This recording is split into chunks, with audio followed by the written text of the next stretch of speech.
The following podcast contains explicit language because, frankly, I am tired of editing out Sonia's swearing. She cannot help it. It's a constant problem, and I'm just tired of dealing with it. So you've been warned. Smith. Here it comes. Fuck you. This episode is brought to you by ESPN 8, The Ocho, bringing you the finest in seldom-seen sports from around the globe since 1999. If it's almost a sport, we've got it here. ESPN 8, The Ocho. Houston, flight is go. Milo, let's go. SPM, safety contact. From Assignment X, Amalgamated Storytelling, and thesoniashow.com, it's Dorking Out with Sonia Mansfield and Christopher Allen Smith. Welcome to episode 78 of Dorking Out, a podcast for people who like to dork out about stories and the stories and culture that we love. That means movies and TV, books and podcasts, and everywhere else we find stories that interest us. This is the Star Trek, Star Wars, the Orville, James Bond, or whatever Jeff Bond is doing right now, because he's all over the place. It's just checking in with Jeff. That's the episode. Anyway, today's episode is another excuse for me to talk to my favorite living critic. Sonia Mansfield is away on assignment. Jeff Bond, and do a deep dive into his new book, The Art of Star Trek, The Kelvin Timeline. Or at least that was the idea when we scheduled this months ago. Since then, Jeff has put out a book on Seth McFarland's The Orville. So I thought I'd pepper a few questions with him. And then I found in his Facebook feed the other day that, Jeff, you did a write-up for the vinyl record edition of John Williams' Star Wars A New Hope score that just came out. Is that right? Yes, it's just Star Wars. Then, yeah, that's all. This New Hope crap. That's all. It's just Star Wars. Yes, no, I understand it. Then you also did the liner notes for Burt Bacharach's 1960s James Bond parody Casino Royale soundtrack, which is famous for having The Look of Love on it, which I believe was also in an Austin Powers movie. Yep. Holy smokes, man. So now that we're going to focus on Jeff's great new Star Trek book, this is ballooned into something pretty much all pop culture that I care about. Now, for some of you listeners, it may seem odd for us to so heavily focus on Star Trek the day Star Wars The Last Jedi is released. And to this I say, life is full of mysteries. Also, every episode of the show next week, I'm sure will be crammed with Star Wars in one way or another, so don't worry, it's coming. Unless, I probably might need to start with this question for you, Jeff. Have you seen Star Wars The Last Jedi? No, I have not. I wish I had it, and I'm actually getting concerned as to how I'm going to see it in the next week, because we're traveling on Monday, and we'll be in Ohio for Christmas. I mean, we'll probably wind up seeing it there, but I'd kind of like to see it in a decent theater here first, if possible. That's right. It's fun. Once you get out of Los Angeles. But it sounds it's getting terrific reviews, and I think you're familiar with my perspective. I always like it when people like things. Right. Because I'm just between Star Wars fans and Star Trek fans, I'm just so sick of people complaining and being angry and bitter about their childhoods being ruined. So it's always nice when people can come together, defeat a Republican candidate for senator, and otherwise improve the world. That's right. And that's Republican Shiv. What's his name? Oh, my God. I've just lost all my Star Wars credit. What is Palpatine? Holy smokes. Wow, the Alzheimer's is really kicking in today. Exactly. So let me start off our Star Trek discussion with at a place I never thought that I would have to start off a Star Trek discussion with, Quentin Tarantino. Last week came news that Quentin Tarantino had pitched J.J. Abrams a new Star Trek story J.J. Abrams got excited about this. He's kind of the boss of Star Trek movies right now. He went to Paramount, said, hey, Quentin's thinking about doing this. They said yay. Now J.J. and Quentin have met with some screenwriters and are in the process of picking a screenwriter to write up Quentin Tarantino's Star Trek movie, which he may or may not direct after his Manson movie. Now, shortly after this happened, there was, I found the reaction pretty interesting because there was a lot of Quentin Tarantino jokes, a lot of freak out that this is going to be some rated R blood fest. Then I think a lot of the cooler heads said, come on, they're not going to let Quentin Tarantino just come in and do some crazy Star Trek movie. Then the next day comes news that Quentin Tarantino insisted that this Star Trek be rated R, and Paramount gave the thumbs up, which I find very difficult to believe. I almost suspect that this was his, it's kind of a standard writer in his contract. He gets final cut. If he wants his movies to be rated R, they're going to be rated R. I have a hard time believing Quentin Tarantino has his heart set on a rated R Star Trek movie. But Jeff, what do you think? What have you heard? What is your opinion? Well, Tarantino actually gave an interview or some interviews sort of prior to this announcement where he was asked, hey, what would you do if you did a Star Trek movie? And it was fascinating because he was very into all his sort of ideas that he was throwing out were all very much built around, the original series, kind of classic episodes. He was really talking almost about revisiting, something like City on the Edge of Forever. And it sounded really interesting. And Tarantino, is nothing if not a absolute, master scholar of genre, of all sorts of genres. I think I remember when he was directing, I think Kill Bill 1 or 2, and he had a fight scene between Daryl Hannah and who's the star? Vivica Fox? No, Uma Thurman? Yeah, Uma Thurman. And he basically had both of them watch War of the Gargantuas, which is like a classic, insane Japanese monster movie, because he told them he wanted this fight scene to be, like War of the Gargantuas. So it's, I think a lot of people just sort of assume that Tarantino is his own genre, and that he doesn't understand anything outside of, kind of lowlifes and criminals interacting with one another. But he really is a scholar of film and television and pop culture in general. And he also put a lot of Star Trek references into, he worked on, rewrote some of the script to Crimson Tide, the submarine. Yes, exactly. I was just going to bring that up. There's a lot of Star Trek lines and references, and that. So he's obviously a big fan of the original show, and I think, to me, of course, my whole perspective on Star Trek is like, well, okay, how does this compare to the original show? That's basically the nucleus of everything. For me, it is not the nucleus for many, many fans, and actually, I think there's an interesting discussion to sort of go a little bit broader on this topic about how people have been reacting to, Discovery and the J.J. Abrams films. And one of we keep seeing this, like, this is too dark. This is not Star Trek. It's too dark. Where's my brightly lit, friendly Star Trek? I think that a lot of the reactions that you see in that vein are from people who basically grew up with Next Generation, right?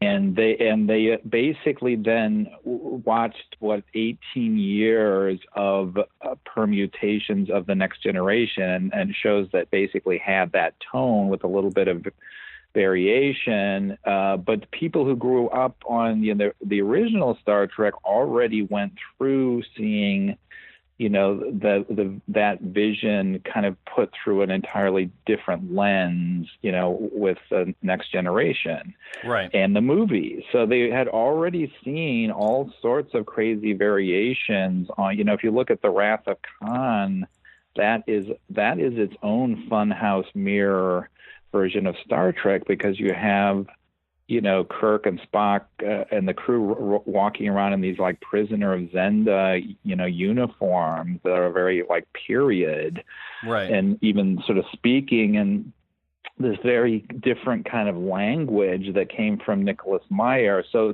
if you grew up in the original Star Trek, I think our generation is much more open to the idea that this is entertainment. It's and it can be interpreted by different artists. Yes. So I am absolutely fascinated and excited about Tarantino doing this. This is, in the history of Star Trek, there has never been a filmmaker on the level of Tarantino tackling anything related to Star Trek. And the closest that you can get, because the original, if you look at the original movies, the first one was directed by Robert Wise, who was a decent director, made a lot of good films. But right. By the time he made Star Trek the Motion Picture, he was not in his prime. It was right. pretty much his last movie. He was really a studio hire, someone that they thought could make this movie efficiently, and was not really hired for his kind of artistic vision, even though he had worked on some very important science fiction movies. Right. And Nicholas Meyer was really not even a cult filmmaker. I mean, he had made one movie that sort of became a cult hit, and it was a daring choice to hire him, and he made a great, Star Trek movie. But Meyer went on, he's a good screenwriter, and he obviously contributed more to like some of the later Star Trek films, but I don't know that he went on to become like an important, filmmaker, filmmaker, right. In the grand scheme of things. It's fun. The funny thing is I would say the closest to Tarantino that we've had is a Star Trek movie that was never made, which was the I think maybe 76 attempt to do this movie called Planet of the Titans, which was going to be directed by Phil Kaufman, who made The Right Stuff. And Phil Kaufman, at least for maybe 10 years, was one of the cutting edge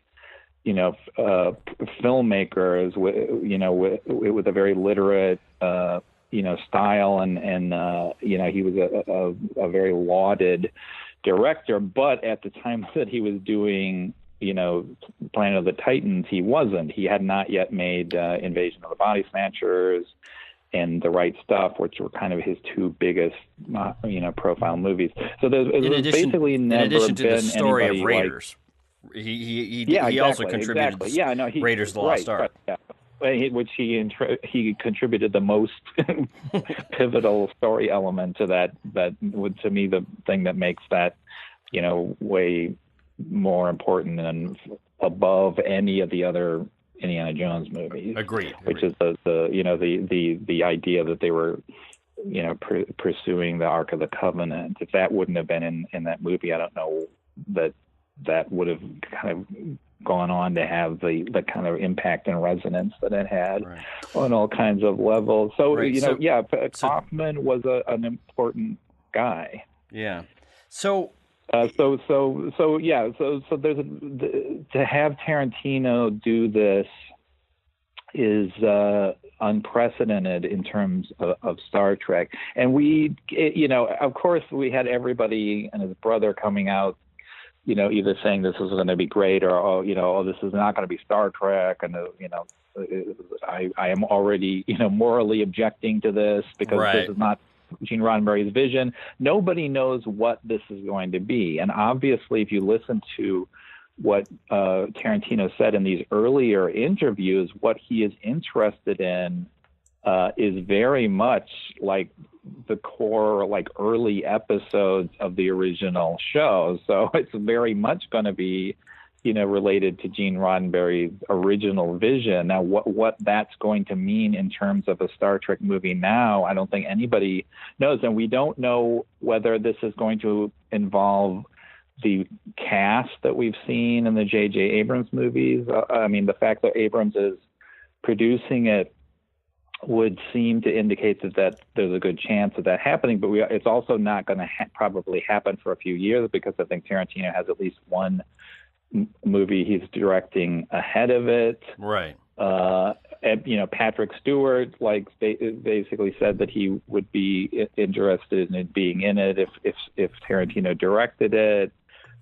So we there's all sorts of possibilities of what this could be, and nobody really has any idea what it's going to be. And no one knows, obviously supposedly the guy who wrote The Revenant, which is not like a favorite of mine, right, is going to be the screenwriter, but we have to assume that Tarantino would take a very strong, oversight on the script at least. So we don't know whether he's going to direct it or not, but I would certainly hope that he would do it, because the more that he's involved, I think the more potential this has to be interesting. Yeah. Well, I agree with everything you said. I'm kind of two minds, which is I just have this feeling, because of all of the projects Tarantino says he's been interested in, and even spin-offs of his own movies that never eventually come. Part of me is thinking, this idea is too cool to happen. There's just it's too amazing, such a strange confluence of events to bring someone of his talent into this property. It just doesn't feel like it's going to happen. But B, he has shown interest in a lot of things that never turn out to happen. So we'll see if this ever happens. I'm just going to put my head down, and I'll look up in a year and a half and search the internet to see if there's been any news. But I'd say I can't think of much else, that could happen that would get me as interested as this. That's true. That's true. And then the other thing I want to ask you is, part of me is, because I've heard him give interviews about City on the Edge of Forever, but also Yesterday's Enterprise. And part of me is thinking, I'm wondering if he's essentially going to do, or if his idea, given those two episodes, is a much, much more conventional Star Trek movie than anyone has any expectations about. I mean, I'm almost thinking essentially him remaking Yesterday's Enterprise, substituting Chris Pine's Enterprise for the one that travels through time, and we get we get some sort of touch on the Next Generation. We get Chris Pine's story and his crew deciding whether or not to go back to almost certain doom, and that's the movie, But but it's also one of those things where I only know these two episodes he's talking about, therefore I extrapolate an entire plot based on those two comments. Yeah, I do. Yeah, and like I said, we have no idea what it's going to be. But to me, the idea of I think these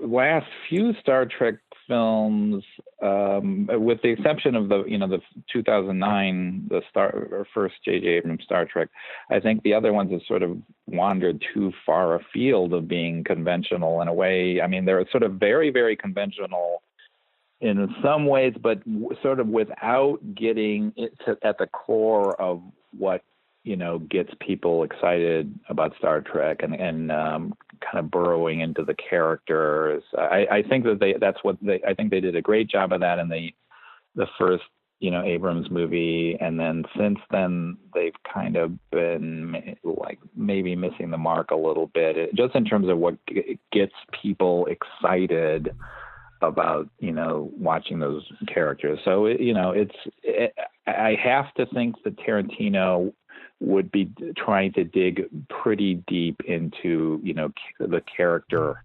aspects of Star Trek, because otherwise, why do it? I don't see him as being super fascinated by, crazy science fiction concepts and stuff, the very high tech story elements. I see him much more interested in just kind of the basics of a character conflict and shocking people that way. Yeah. Well, let's use that as a place to dive into your book, The Art of Star Trek, The Kelvin Timeline. Tell us about the book. This is basically just a coffee table book about designing the three Star Trek movies produced by J.J. Abrams, and he directed two of them. And for me, it was just a fun opportunity to talk to like a lot of people from ILM and some people that I already knew. John Eves is an illustrator who's worked on all of the Rick Berman Star Trek TV shows and movies, and he designed the Enterprise E, and so he designed a lot of spaceships, shuttlecrafts, and props on all three of the movies. And then there are people from ILM like Ryan Church designed the tripod war machines in Spielberg's War of the Worlds. And he's worked on all the new Star Wars films. And so he was one of the key guys who redesigned, basically came up with the design of the Enterprise for the J.J. Abrams movies. And then there's a guy named Sean Hargreaves, who is the guy who designed the very last Enterprise that we see at the end of Star Trek Beyond, after, the original Enterprise from the films has been destroyed. It's sort of early in that film, and at the end there's this kind of rapid montage where the crew, Kirk and the crew, kind of watch the new Enterprise being built and leaving dry dock, and it's a really cool design. So it's fun to talk to all these artists who've worked on, these guys.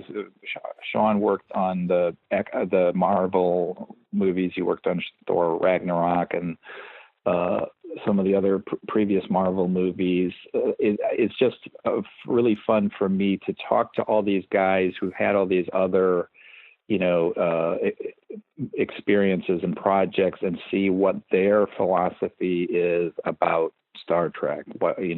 What makes a Star Trek design a Star Trek design? What does the Enterprise have to have? And that I thought really fascinating. And there's some beautiful, production paintings and concept artwork of everything from like the, monsters and alien makeups and costumes to the spacecraft and planet environments and everything that was put into these three movies. Right. I mean, it's a gorgeous book. I'm looking at it right here, and I'll be putting posting some pictures probably before this episode goes up. It's just gorgeous from start to finish. And it was really interesting to see the evolution of the bridge that you were talking about. Because, famously, correct me if I'm wrong, Jeff, the original design of the original Enterprise bridge actually influenced U.S. naval ship design and how the bridges for the U.S. Navy built in the 70s, 80s, and now were somewhat influenced by that. That is possible. I don't know. There's definitely a quote in this book, The Making of Star Trek, which is like from 1967, where they said that the Navy or somebody had basically studied it, as a possible, influence or, to give them ideas. But this is a sort of a common, I don't know whether it was just common for the Navy at the time.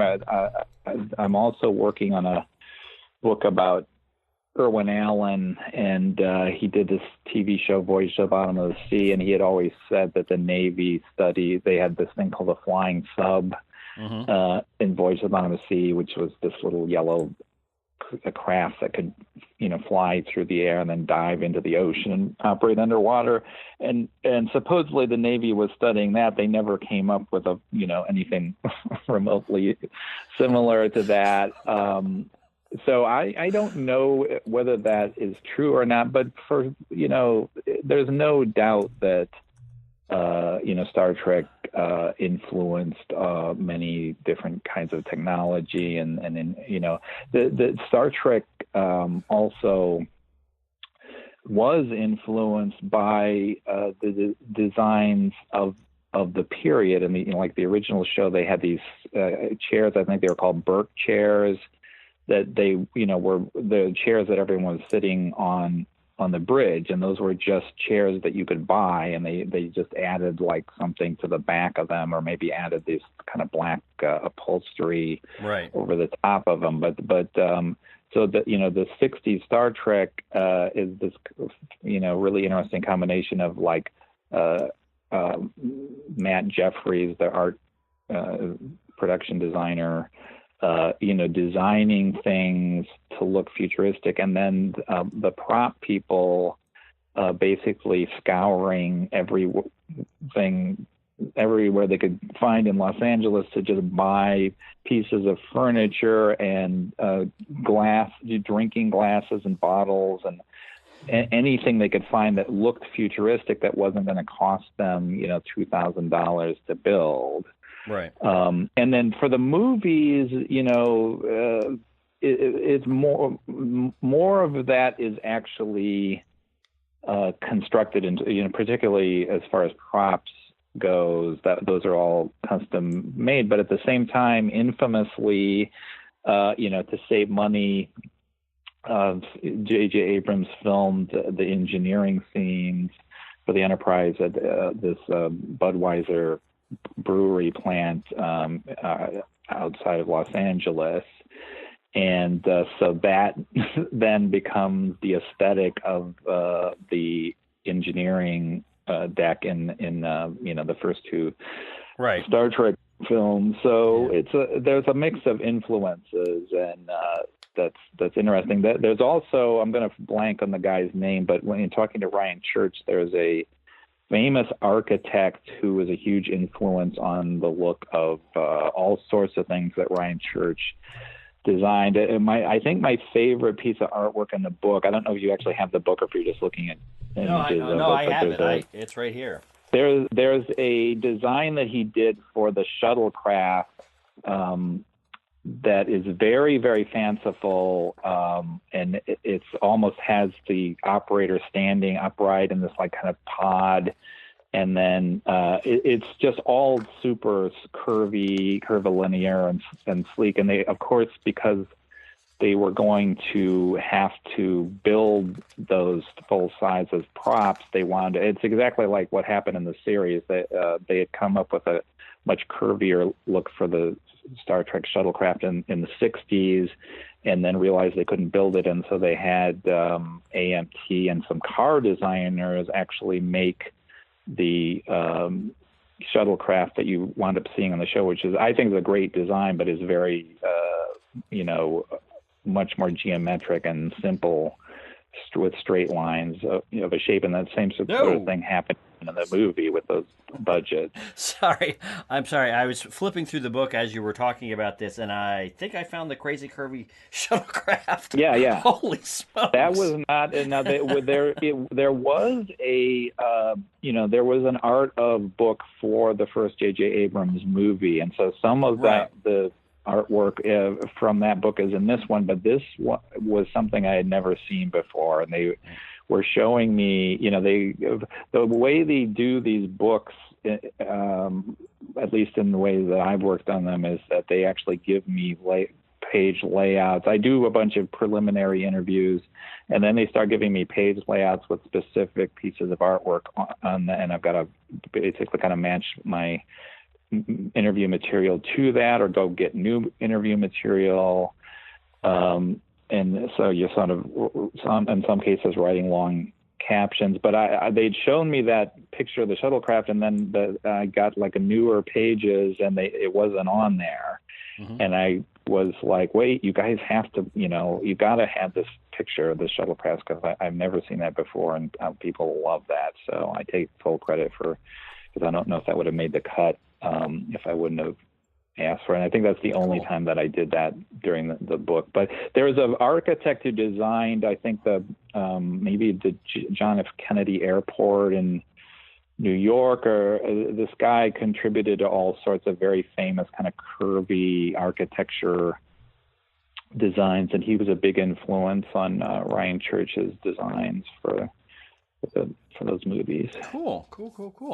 Well, let me jump around here. I appreciate you giving us so much time. This is a fantastic book that everybody should go out and buy right now.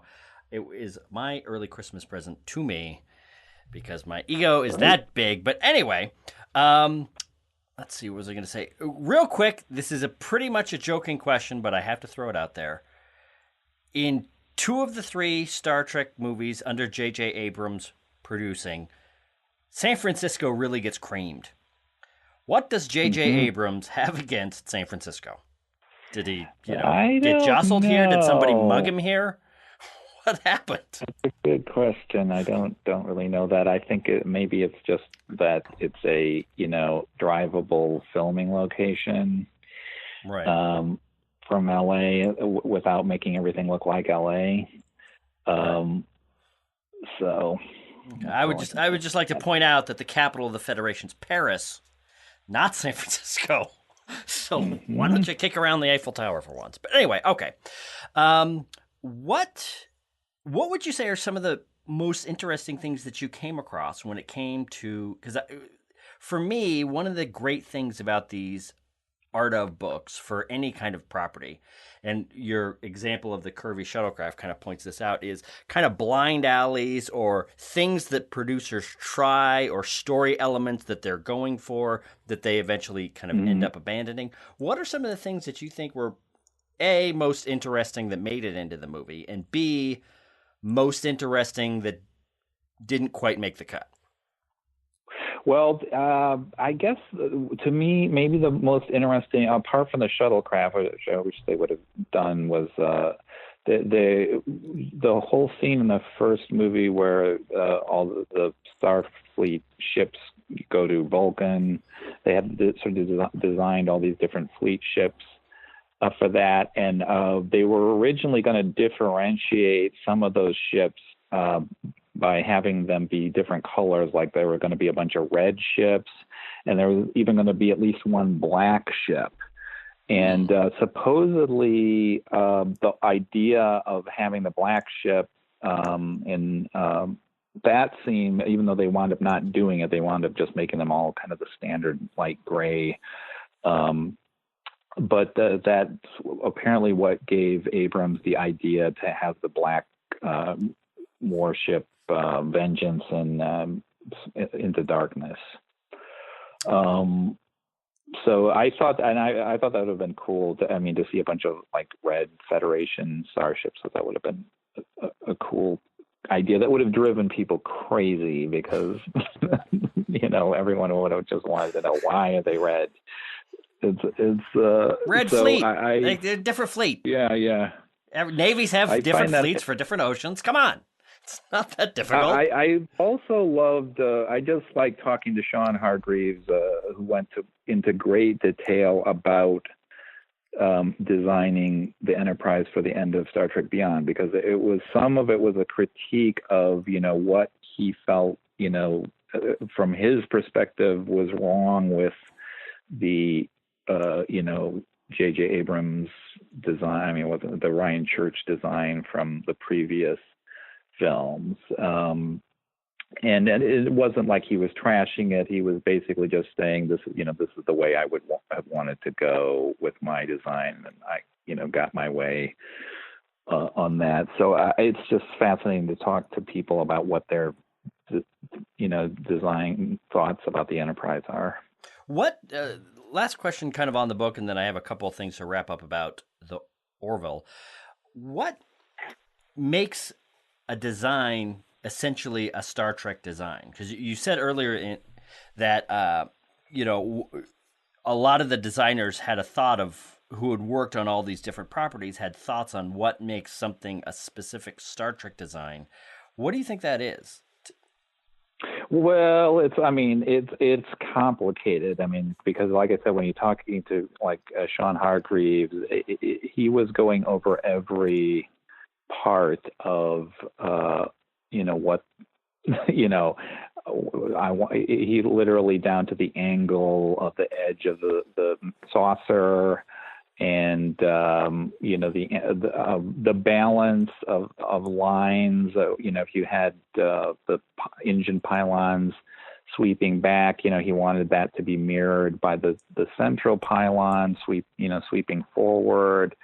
So I don't think you can quantify it down to any one thing because it's different to everybody. But there's a great. This is almost. I mean, it's not off the subject, but not to do with my book. But I remember reading a great kind of analysis of why the Enterprise was a great design years ago in some paperback, and a woman was talking about the fact that the fantail that you have at the back, where the shuttle bay is basically like the back of a galleon, an old sailing ship. Right. And then the engine pylons and having the engines up above that make them almost like sails, that you would look up at if you were on a ship.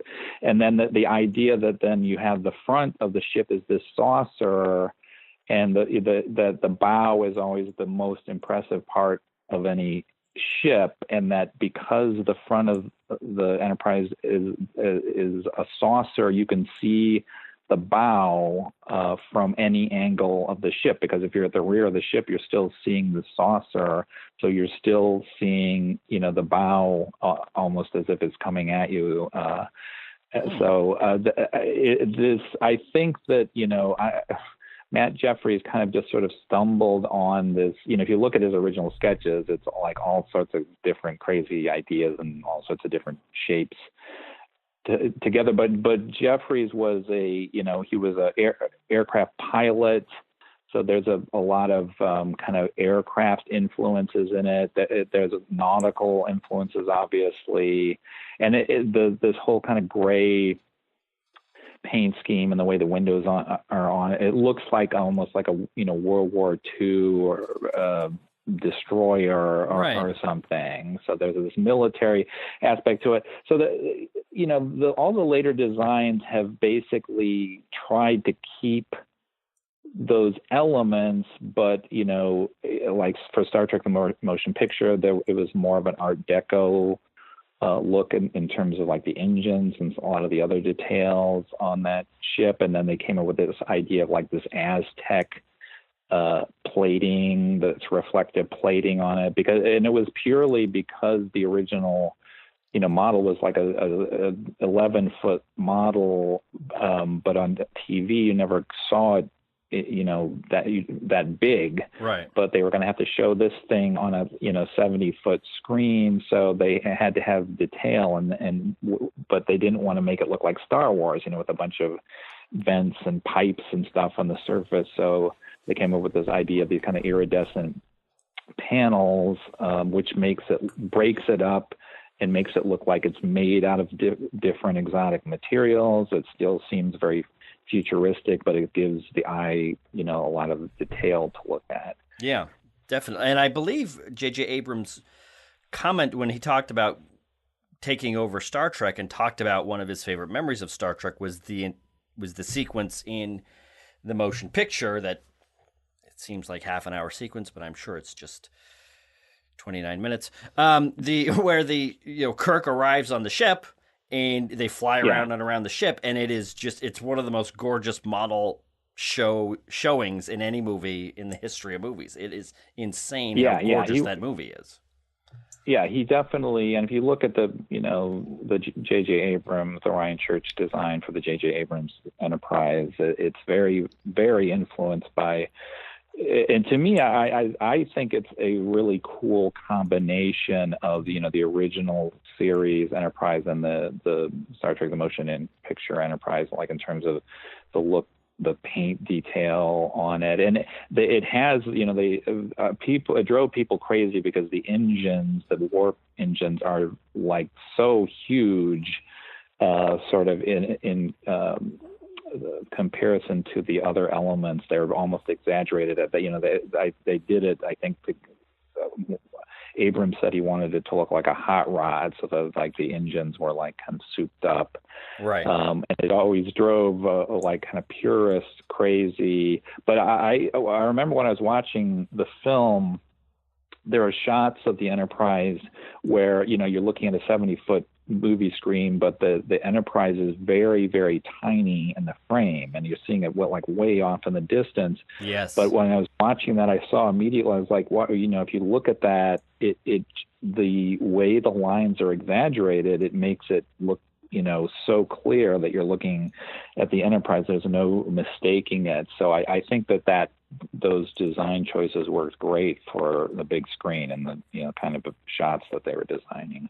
Yeah, definitely. I mean, that is one of the things. I mean, all of these J.J. Abrams universe movies look gorgeous, and the original motion picture, apart from its pace and a few other things, I mean, it looks unbelievably pretty. And every time I go back to it, kind of hoping, sometimes I go back to the Star Trek the Motion Picture the way I go back to Star Wars The Phantom Menace, kind of forgetting my reaction, forgetting my feeling about it, and thinking, maybe this time so I will find something that will redeem it. And usually with Star Trek the Motion Picture, it's the look does redeem it. The shots are amazing for as long as they are, but I keep the design work and the construction of the miniatures in Star Trek the Motion Picture is truly amazing. When I say it was a very shockingly disappointing movie experience for me, but for the first basically until they launched the Enterprise, that whole first opening like 15 minutes, I was practically on the floor of the movie. I was so blown away by the look of it, and it was everything I wanted to see in a Star Trek movie, kind of until the plot got started. But even then, all the design of the feature and that whole environment is all the Sid Mead contributions to that are amazing. And I hopefully this won't change, but I hopefully will be working on a book about that in about a year. Oh, snap. One of these days I'm going to just have to bring you on for a segment where you list off all the stuff you're working on, and I can populate my next 2 years. It's funny because I was going to tell you about something else, but I got offered another Star Trek project like 2 days ago from Titan, but then they changed their mind because apparently CBS had another writer in mind. Oh, son of a bitch. Yeah. So I just found out about that today, but I think I'm sure I'll get. It's all right. I've got. They assured me that they will have other things for me, and I've been very lucky with them this year, and it's been a great year for book projects for me. It has. Sure. Well, let's dive into the last one real quick and then wrap up. Seth McFarland's The Orville. You've written a book on that. For me, I've watched the whole first season now, and I did enjoy it a lot.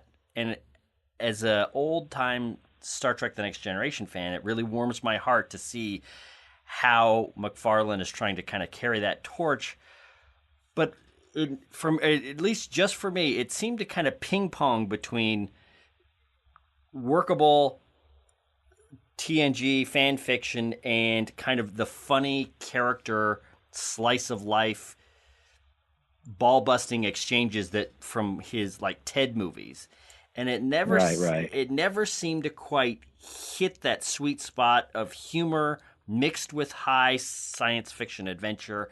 It always seemed to walking between those two halves of itself always seemed to be a little clunky. Yeah, it's but what are your I thoughts? think I mean, it's. I think I was watching it. For one thing, they had one of my favorite scenes. I had read this in a script version when I was working on the book, but the I don't know if you saw the last episode, the scene where McFarland's character is just kind of wandering around the ship at night trying to get people to have a drink with him, and he goes into Bortus's quarters, and they play. First of all, I just love Bortus's lines. You know, am I accused of some misdeed? And I love. I think they are brilliant in sort of depicting the relationship between, you know, Bortus and his mate, right?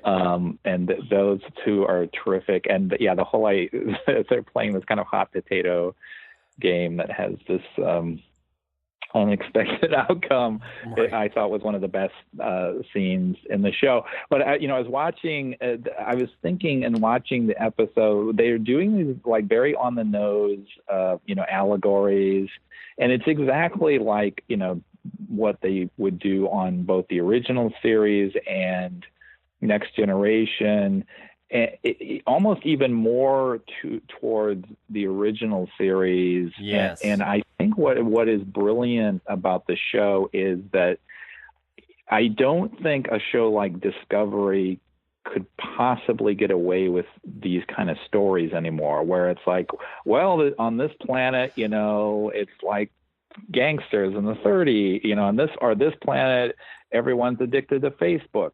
You can't, I think, audiences are too sophisticated to swallow that from a straight, serious science fiction show, unless it's like, Black Mirror and it's an anthology show where that's what the whole, story is about. Right. But to have a bunch of characters, to have a spaceship and say, okay, I believe that they're just going to stumble on this allegory, allegorical civilization every week, doesn't work. But if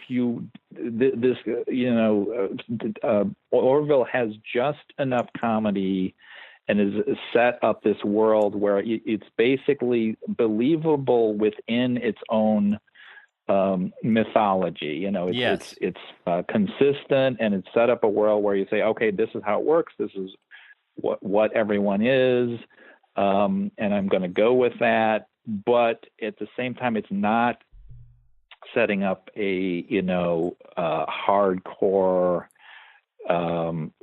serious science fiction tone. Where you're gonna be questioning everything and saying, wait, okay, do I believe that this is really happening, or is this how this would really happen?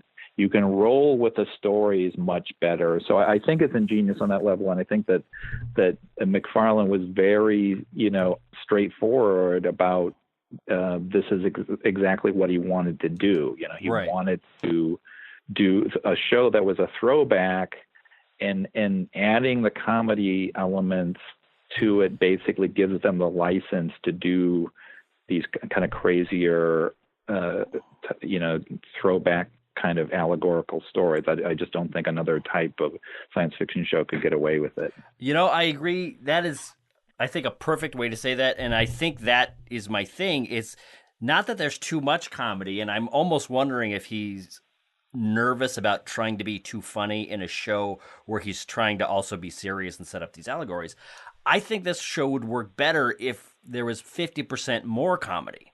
Like, because right now you could almost see the seams between each of the scenes where, all right, we're going to have jokes in this scene, and then in this scene it's going to be serious and life-threatening, and this scene is going to be emotional and heartfelt, and then this scene is going to be comedy. And it's, I think, kind of putting the comedy throughout it would help the transitions. And, when they really get to, when they act more like a Seth MacFarlane show and less like a Next Generation episode, even though they have a lot of Next Generation elements, it just I think it would heighten that level of, I don't want to say cartoonishness, but it would heighten the level of the crazy reality that they're building enough so it's easier, A, to buy it all, and B, it just feels it goes down easier. And it's in some of the scenes, and I think that's what it is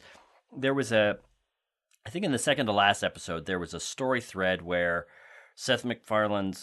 where the captain finds out that his ex-wife essentially kind of put in a good word for him to get his captaincy, and he has this crisis of faith of whether or not he's good enough or whatever, which just seemed very strange that he would kind of take it like that. And it seems like there could have been so much comedy there, but all those scenes were kind of him moping around and close-up shots on his face as he worried, and it's just like, no, this is where you need to be funny. Strange. I think it's a very and that actually has been an element from the very beginning of the show. The relationship between him and Adrian Palicki is basically played a lot of the time straight for drama.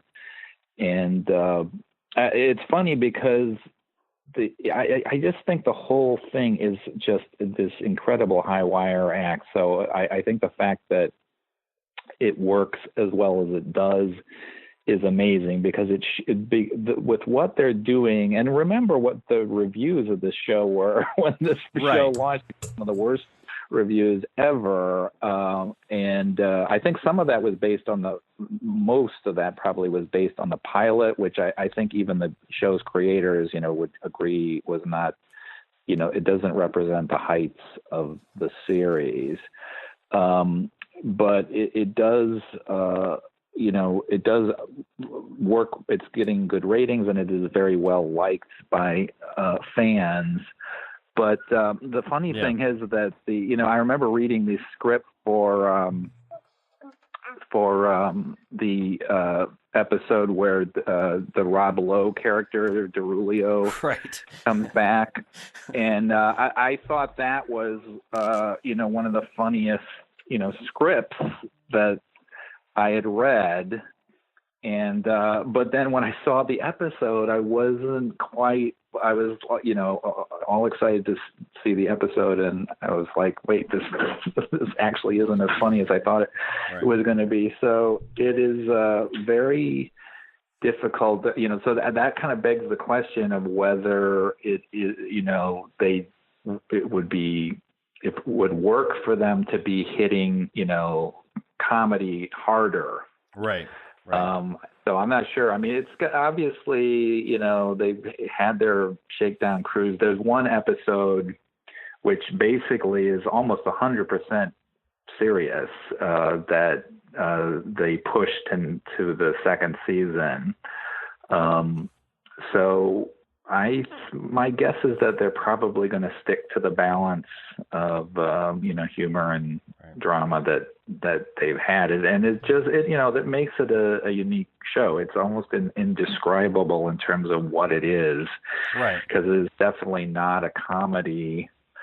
I think talking to people like Brandon Braga and some of the other writers on the show, that I think Brandon compared it to MASH, where you would basically have a lot of the serious story, and then the character humor would sort of come out of that. But it's that to redo MASH is hard, and I'm like, there's so many to invent a whole genre show with its own mythology, set up characters that are going to work within a science fiction framework, tell allegorical stories, and still have kind of contemporary comedy elements in it. It's such a crazy mixture, and it's not a takeoff or a satire. It's not lampooning the conventions of these shows for the most part, although I thought one of the funniest things that they did a few weeks ago, there was they're about to get into a battle over a planet, and the captain's like, open a hailing frequency, and then he starts talking like to unidentified ship, and then the woman's like, wait, I haven't done it yet. That's right. Yes. She hasn't opened the hailing frequency, and then a few minutes later, they're like under attack, and all these different panels are exploding, and the captain's like, what's wrong with fire control? And she's like, that was the panel that exploded. That's right.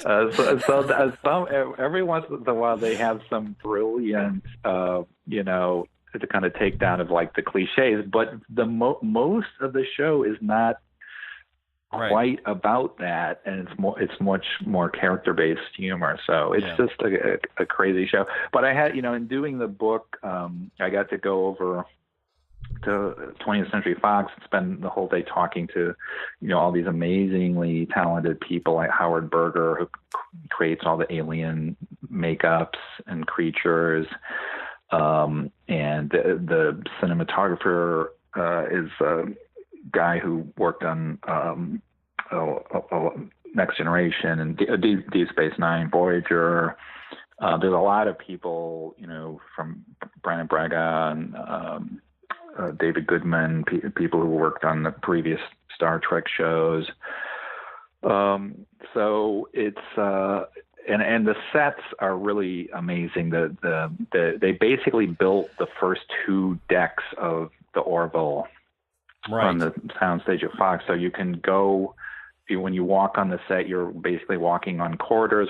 Every window has like a 4K LED screen that's projecting, star fields and on it. So when you walk, it's all completely self-contained. So when you walk around, like you can see like the cafeteria and walk around the decks and walk into different crew quarters, and then you walk up a spiral staircase onto the second deck, and then there's like briefing rooms, and then you walk all the way to the front, and there's the bridge. Right. And the bridge has this 180-degree wraparound screen. And so if you sit down in the chair, then they can not only project stars, but they can project, planets and different, like nebula you're flying through and stuff. So I told them it's like, you could sell it as a ride, basically, because it can you get almost a sense of vertigo when they're projecting a planet, because you feel like you're actually, standing looking out a window at like this giant planet below you. Holy so they put, there's a huge amount of craft, and I think the effects, on the show are better than Discovery's for the most part. They're they linger on the shot. The shots are more old school, and they last longer, and they're kind of more slower beauty shots of the ship instead of, on Discovery, you're just always seeing things for a couple of seconds, and you don't really get a chance to enjoy the beauty of it as much as you do on the Orville. Right. All right, Jeff Bond, is there anything else that you would like to say before we say goodbye? I don't think so. I mean, we talked about everything. I think we hit it. All right. Well, thanks, Jeff. And we will see you guys. Next episode is our review of Star Wars The Last Jedi. So go out and watch it now so you can listen.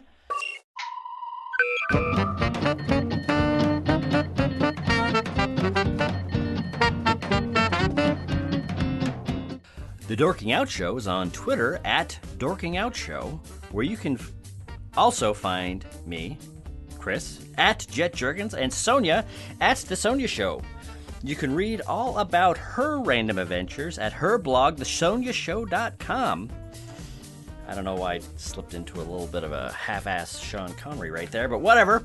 And track the slow and creeping progress of my novel and other hijinks at jetjuergens.com. I don't know why I put this in here. I'm still writing, but every time I hear this about the slow and creeping progress of my novel, I just get a blast of guilt and stress. But anyway, I guess that's helping me keep going, but anyway, sorry. You can find out more about the Dorking Out Show at dorkingoutshow.com. While you're over there, you can support us by giving us a review on Apple Podcasts. We have a handy-dandy link to on thedorkingoutshow.com to whisk you right over to Apple Podcasts, where you can gush your love all over us as long as it's in the form of a 5-star review and rating. We would do it for your tiny, tiny podcast. That is probably not a great motivator for you to help us out, but nevertheless, there it is. So, thank you for listening, and bye!